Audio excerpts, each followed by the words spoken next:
All right. Thank you for joining me. My name is Brian Banks. I'm from Your Career Day. Can you give us your name? Hello, my name is Millard Thomas Jr. Okay. And where is your hometown?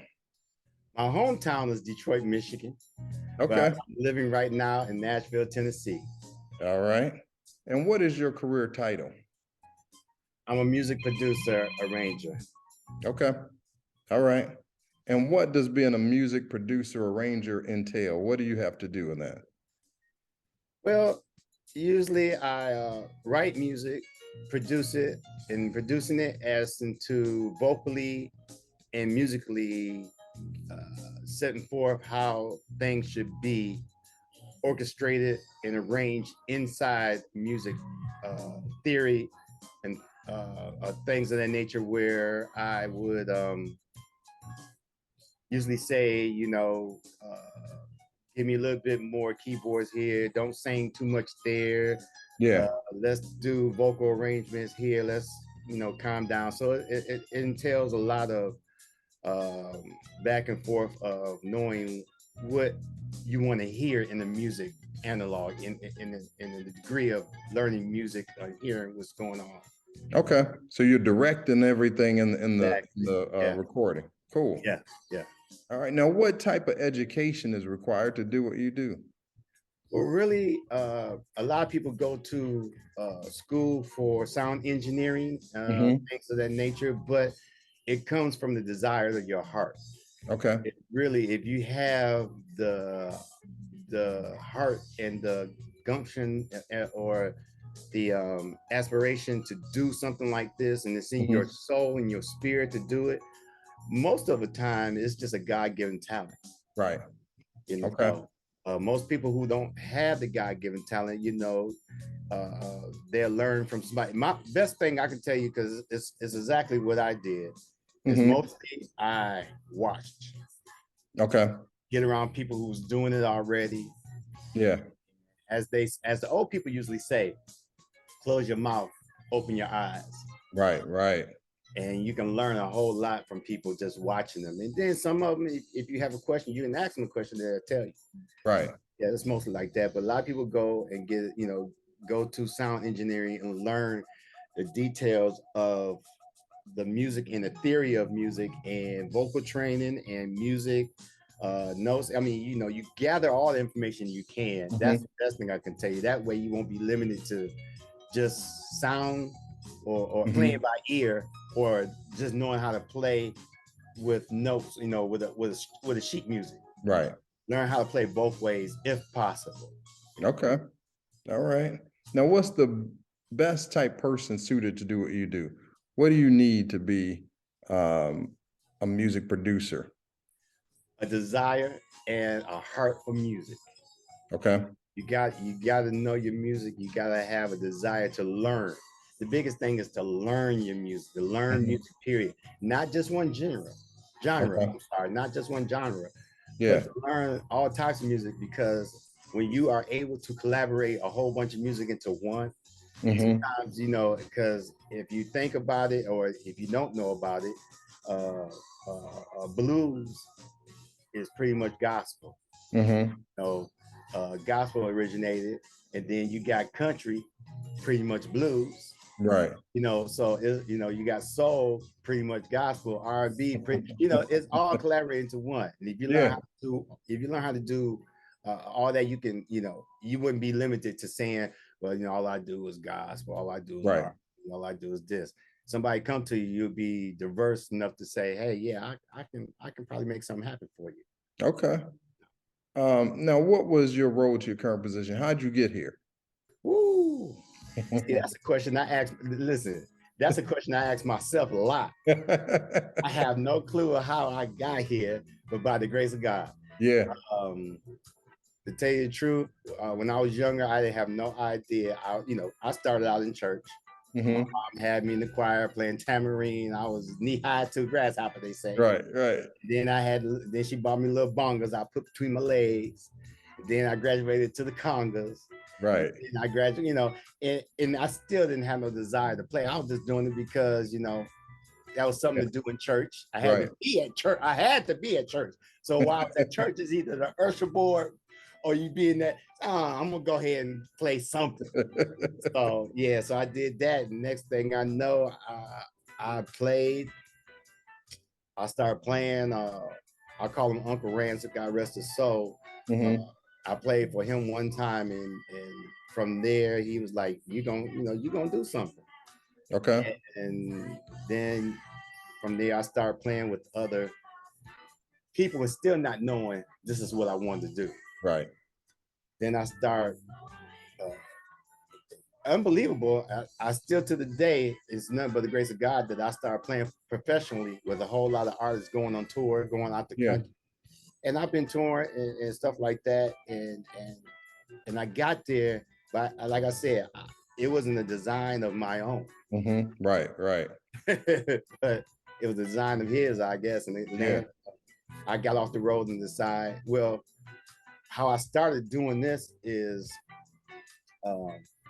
Mr. Thomas A. Whitfield, I call it, that was my godfather. He took me in Hmm.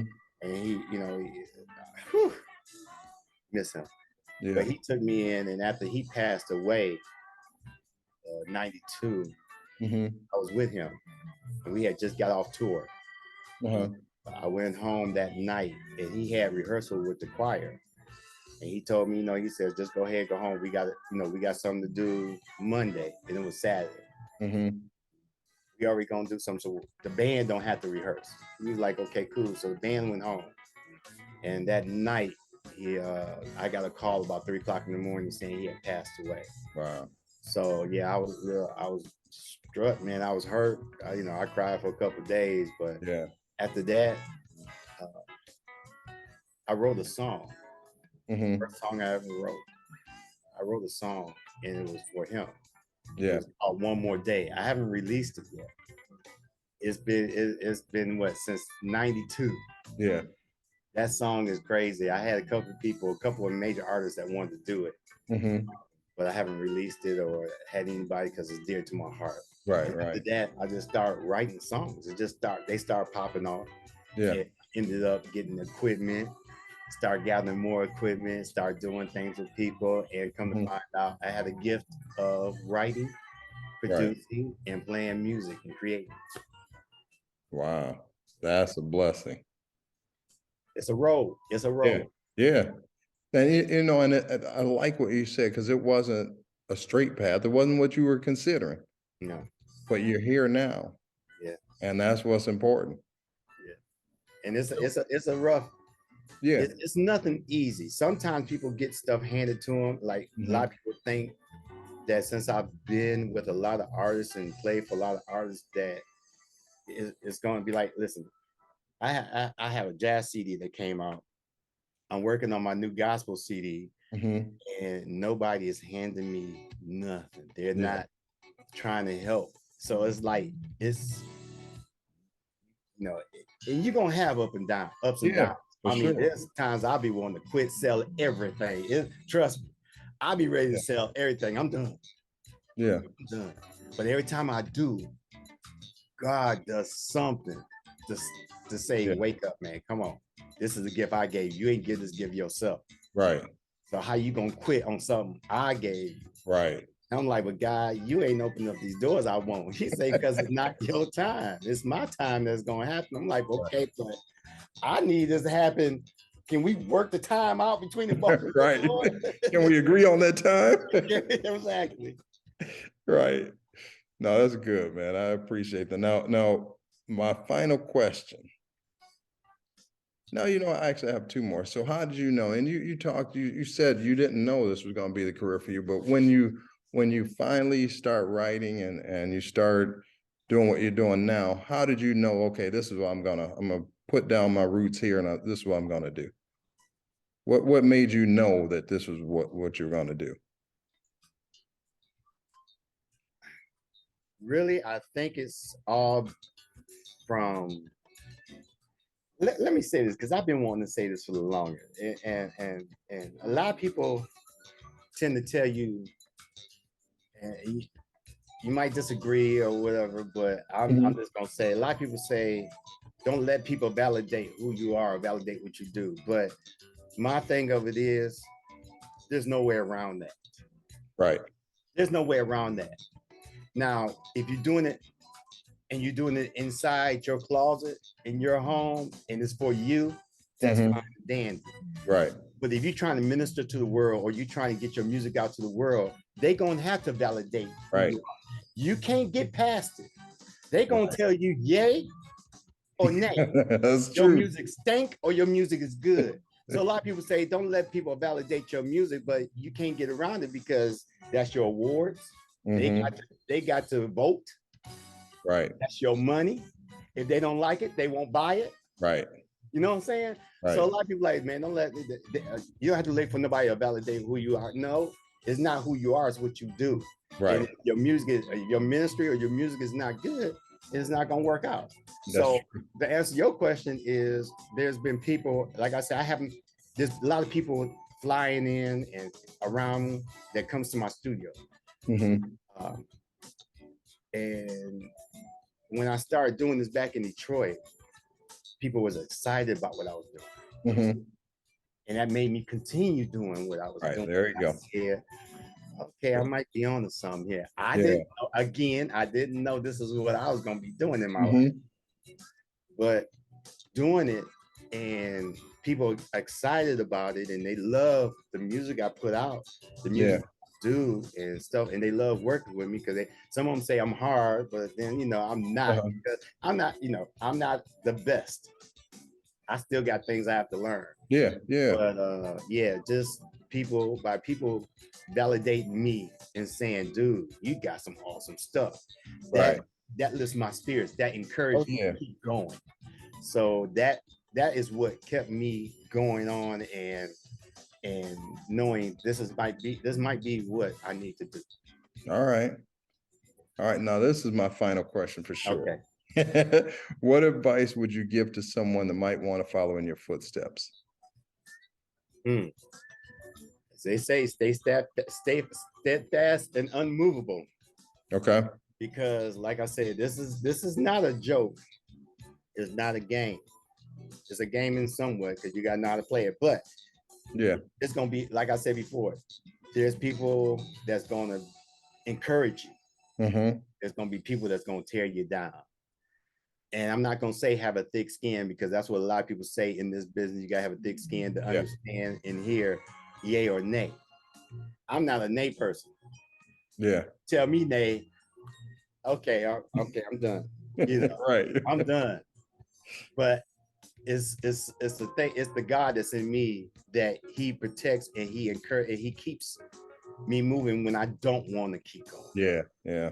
So the thing of it is you do with your spirit, your heart, your soul tell you to do it. This is in you. And Yeah. it's what you want, even if this is what you want to do and you don't have a clue of how to get started, Mm-hmm. find somebody that can help. Find somebody that's doing it, get up under them, learn the best that you can. There's gonna be people who think they know it all. Yeah. Take from them what you can, but don't take their attitude. Right. I think I said something right there. Yeah. Yeah. Yeah. You did. That's perfect. Because the people who think they know it all know something, Mm-hmm. but they don't know nothing. So, but take what you can from them and move on and apply it to what you need to know and keep it going. So that's how my thing is. It's gonna be a tough road. It's gonna be ups and downs where you don't like you can't do it or you don't want to do it no more. Mm-hmm. Tired because I know I'm tired. Yeah. But if it's something you want to do and it's got to be worth it, you got to keep pushing on because you never. And my thing of it is, you never know when you're gonna bless one because it only take one person. Bless That's one. right. Yeah.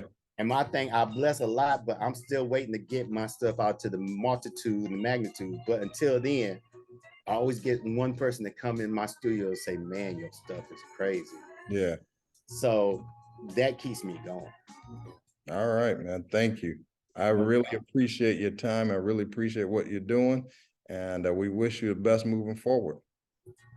Thank you, man. I appreciate you and I appreciate what you're doing for these young people, man. Thank you.